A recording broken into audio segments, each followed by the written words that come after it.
విద్యార్థులు భవిష్యత్తుపై ఒక లక్ష్యం ఏర్పరచుకొని ముందుకు సాగాలని కళాశాల ప్రిన్సిపాల్ బాలరాజ్ అన్నారు. శనివారం సదాశివపేట పట్టణంలోని భవిత జూనియర్ కళాశాల ఆవరణలో విద్యార్థులకు మోటివేషన్ క్లాస్ నిర్వహించారు.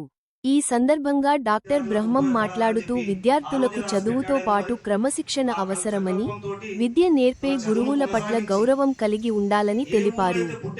విద్య ఎంత నేర్చుకుంటే అంత జ్ఞానం పెరుగుతుందని అన్నారు. విద్యార్థులకు తల్లిదండ్రుల యొక్క గొప్పతనాన్ని వివరించారు. అనంతరం కళాశాల కరస్పాండెంట్, ప్రిన్సిపాల్ బాలరాజ్ మాట్లాడుతూ విద్యార్థులు లక్ష్యం కోసం కష్టపడి చదవాలని, ఉత్తమ ఫలితాలు సాధించాలన్నారు. భవిష్యత్తులో ఏ రంగంలో స్థిరపడాల్లో స్పష్టత విద్యార్థులకు ఉండాలని సూచించారు. విద్యతోనే విద్యార్థులకు ఉజ్వల భవిష్యత్తు ఉంటుందని, అందుకు క్రమశిక్షణతో ప్రణాళికబద్ధంగా చదివి ఉన్నత స్థాయికి ఎదగాలని సూచించారు. విద్యార్థులు క్రమశిక్షణతో మెలిగి తల్లిదండ్రులు, గురువుల పట్ల గౌరవంగా మెలుగుతూ ప్రత్యేక ప్రణాళికతో ముందుకు సాగాలని అన్నారు. ఈ కార్యక్రమంలో కళాశాల డైరెక్టర్లు మధుకర్ రెడ్డి, రాజు, భవిత కళాశాల అధ్యాపకులు, విద్యార్థులు పాల్గొన్నారు. విద్యార్థులలో జిజ్ఞాసను పెంపొందించడానికి ప్రయత్నించి చాలా సఫలీకృతులయ్యారు. అందులో ఇప్పుడు మన ఇక్కడ రాజసార్ గారు ఉన్నారు. 2020 వరకు సార్ ప్రభుత్వ ఉద్యోగిగా సేవలు అందించారు. 2020 ఫిబ్రవరిలో జగతిగుట్టలో రిటైర్మెంట్ అయ్యారు. సార్ ఎవరైనా శేష జీవితం ఎట్లా గడుపుకోవాలనుకుంటారు? మనమల్లో మనమరాలతో కొడుకులు గురుస్తాము. కానీ మాకు చాలా బాధ ఏంటంటే మేము అన్నింటిని వదిలిపెట్టుకొని జీవితంలో సగం ఏజ్ అయిపోయింది, సర్వస్వాన్ని కోల్పోయి మీకోసం పరితపిస్తుంటే మాకు తెలుగు బెస్ట్ టీచర్ అవార్డు అందుకున్న వ్యక్తి 2008.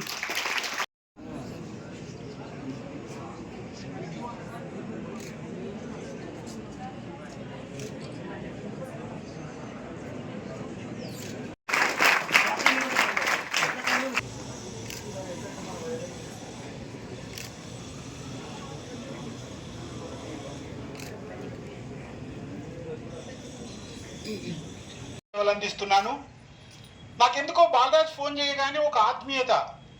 నేను ఇక్కడ 30 సంవత్సరాలు ఈ నేలలో గాలి పీల్చి నీళ్లు తాగి సేవలు అందించాను కాబట్టి ఎందుకు వెళ్ళకూడదు అని నాకు వేరే ఏది ఆలోచన చేయలేదు. వస్తానన్నాను, సమయానికి వచ్చాను.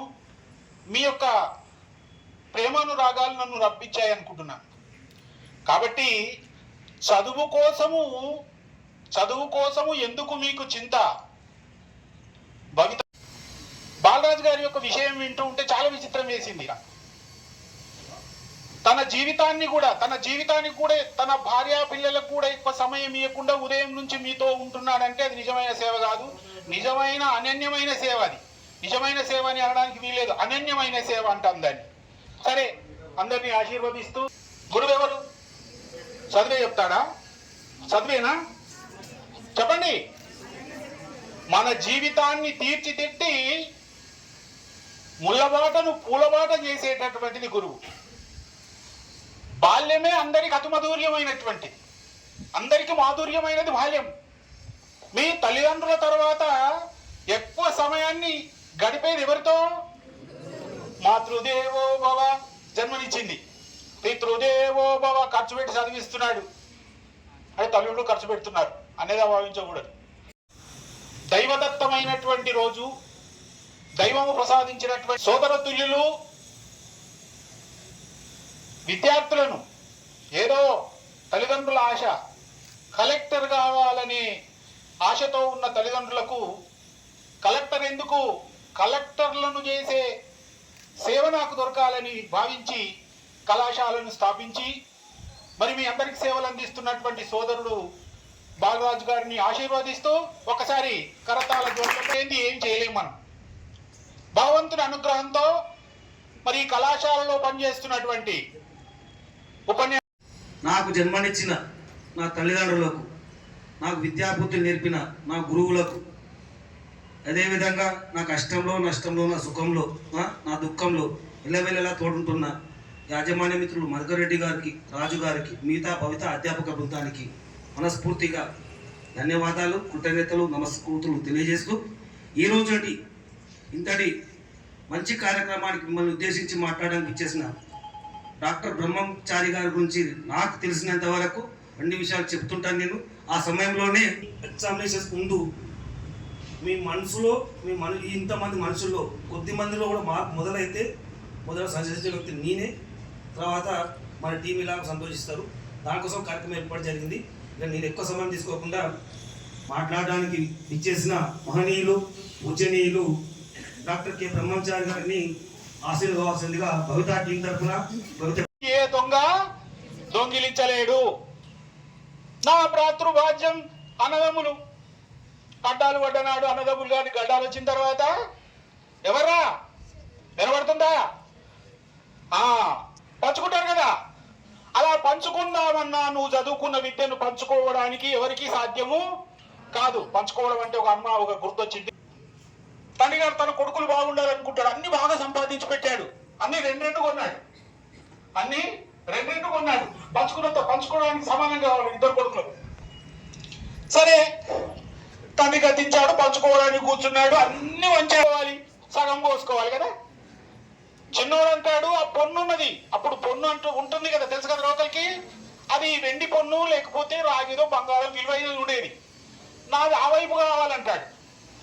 పెద్దవాడు నాకు ఆ వైపే కావాలంటాడు.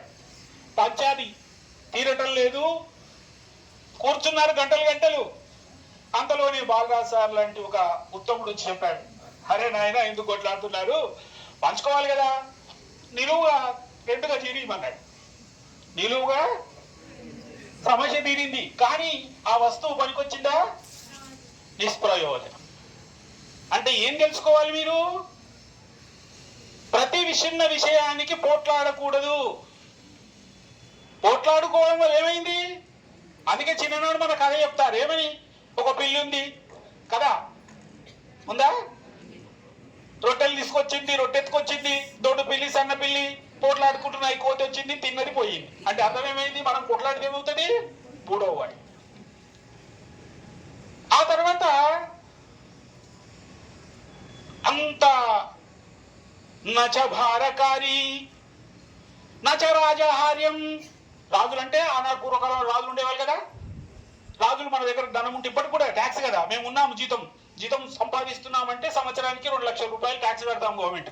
కట్టకపోతే మనకు శిక్షిస్తారు. కాబట్టి ఆనాడు ఏ రాజు చేత కూడా మనం చదువుకున్న చదువు తీసుకోబడదు. నచ భారకారి.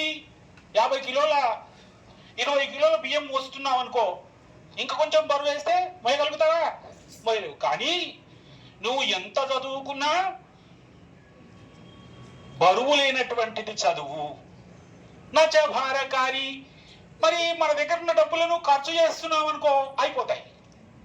కానీ వ్యయే కృతే వర్తతే ఏవ నిత్యం. మనం ఖర్చు చేసుకున్న కొద్ది పెరిగేది విద్యాధనమే. ఏదో మామూలుగా తల్లిదండ్రులు బీదవాళ్ళు కష్టపడ్డారు. బాలరాజు గారు చెప్పారు, చాలా కష్టపడ్డాం, కూలి పని కూడా చేశాను నేను. డిగ్రీ చదువుకున్నాము, పీజీ చేశాము, ఎంఏ ఎంఫిల్ ఎంఏడి చేశాము. తర్వాత గౌరవ డాక్టరేట్ వచ్చింది. ఏదో సేవ చేస్తాం. మనకున్నటువంటి విద్యార్హతకు మనం సేవ చేయాలి. ఇంకా ఎందుకు అంత గొప్ప? ఏంది చదువులో ఏముంది గొప్ప? నా చోరహార్యం నచ రాజహార్యం నా భ్రాతృభాజం నచ భారకారి వ్యయే కృతే వర్తతే ఏవ నిత్యం విద్యాధనం సర్వధన ప్రధానం అన్నారు. విన్నారా ఎప్పుడైనా? తెలియదు కదా. నా చోరహ. ఎట్లారా? 2 చేతులతో నమస్కారం చేయండి మీ సార్లకు. 2 చేతులతో నమస్కారం చేయండి. రేపు గనక ఆడపిల్లలు మగపిల్లలు మీ యొక్క ఉపన్యాసకులకు ఎలా మొక్కాలి?